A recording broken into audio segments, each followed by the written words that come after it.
Despite this direct focusing mostly on games we've already seen, being filled to the brim with a bunch of small, eShop exclusive indie games, it almost gave me a heart attack twice. Jokingly, of course. Each direct seems to have some sort of theme that underlines the whole thing. The last one was the weirdest direct. This direct was emotional roller coaster. The direct started out with Splatoon 3 DLC, which I was hoping for since it was absent from the last direct. It looks fun, looks cool. I don't have a ton to say on it, but I'm pretty sure there's some lore surrounding this character here. You can let me know in the comments, so that's kind of exciting. The gameplay almost reminds me of Salmon Run style, so that's kind of cool. And also, you can change the color of your ink, so I wonder if that's going to carry over to Turf War. I don't think it will, but this is still cool. Each Nintendo Direct has a host. This one's host was Shinya Takahashi. I hope I said that right.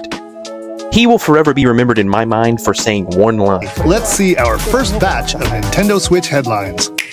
This Direct was full of a bunch of headlines showing just a bunch of minor eShop games. However, there were some good games mixed in with them. Like the first one shown off, Mario vs. Donkey Kong. I've never played one of these before, so I'll probably try it out eventually. I like puzzle games, so this looks fun. This was the game that Pyoro was referring to with his Donkey Kong leak, so he definitely misled some people with that one. But he was still right about Donkey Kong, and to no one's surprise, correct about everything else. So now is when I almost had the first heart attack. Imagine you're watching the Nintendo Direct, you're a huge Mario fan, you're not expecting much, the host gets up there, and he says this. First, please take a look at this video.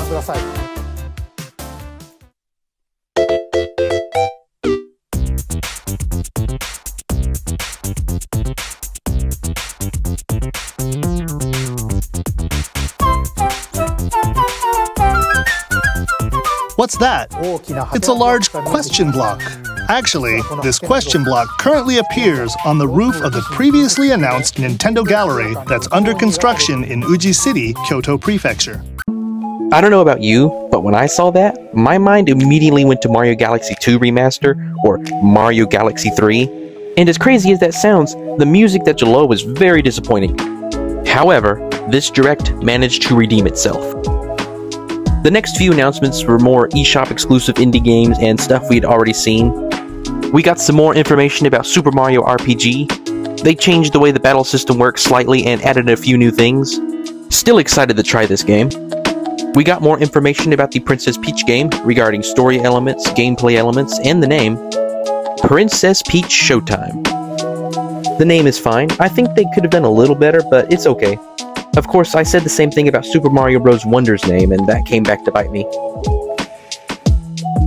I'm not going to go into detail here, but they gave Peach some unique mechanics and power-ups.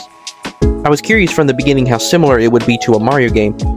However, this game appears to be completely unique and nothing like a traditional Mario game. We got another look at the Luigi's Mansion Dark Moon port. I love Luigi's Mansion 3, so I'm looking forward to this. I've never owned any DS's or 3DS's, so I'm very glad that they added this to the Switch. It is not a remaster or anything, it is just an HD port, but it still looks fantastic, especially coming from a console with such a small screen. One of the few significant announcements in this Direct was F-Zero 99. This is what Pyoro meant when he leaked that about the MATLAB function. It is certainly not what people were expecting, but I think this still looks fun.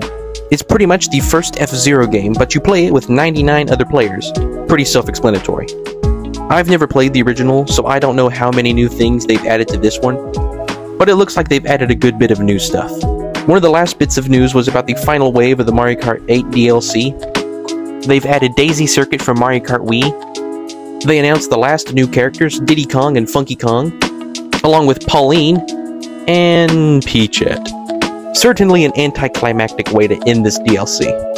After that, they had a recap showcasing the new stuff in this Direct and some of the older stuff from previous Directs, and at that point I was a little disappointed. I thought that was it. The Direct didn't do anything new or shocking, falsely teased me about a new Mario game, and was full of a bunch of boring eShop games and stuff we had already seen. But hold your horses, they had one last thing up their sleeve. This next video will be our last announcement. Please take a look.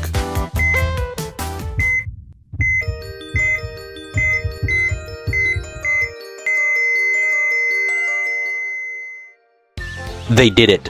Paper Mario: The Thousand Year Door HD Remaster. I was beside myself. This is something that I had hoped for years. I am still in slight denial. I did not think they wanted to go back to the old style of Paper Mario. And they didn't just give us the old one, they completely reworked this one visually. I guess I'm a weird Paper Mario fan. I love the Origami King and I love the old Paper Mario games. And one of the best things about the Origami King was its visuals. And now they have gone back and given Paper Mario the Thousand Year Door the same stunning visuals that the Origami King has. This is unbelievable. And to go from a bland direct to an amazing one with just one announcement is very impressive. They managed to save this direct with just this one game. And I had predicted in an older video that the next GameCube remake would either be Luigi's Mansion or the Paper Mario the Thousand Year Door, and I'm still blown away that they did it. Out of every game announcement Nintendo could have made, this is the absolute best outcome for me. It did, however, come with a grain of salt. Unlike with the previous GameCube remasters, Metroid Prime and Pikmin 1 and 2, this one is sadly not available to play today. The previous games were available to play the same day on the eShop. However, we're going to have to wait until sometime in 2024 for this one. But even that can't get me down. I am still so happy that this is a thing. But let me know what you thought about this Nintendo Direct and what games got you the most excited. I will be making several more videos going into detail about each game, so if you don't want to miss those, subscribe. That's all for now.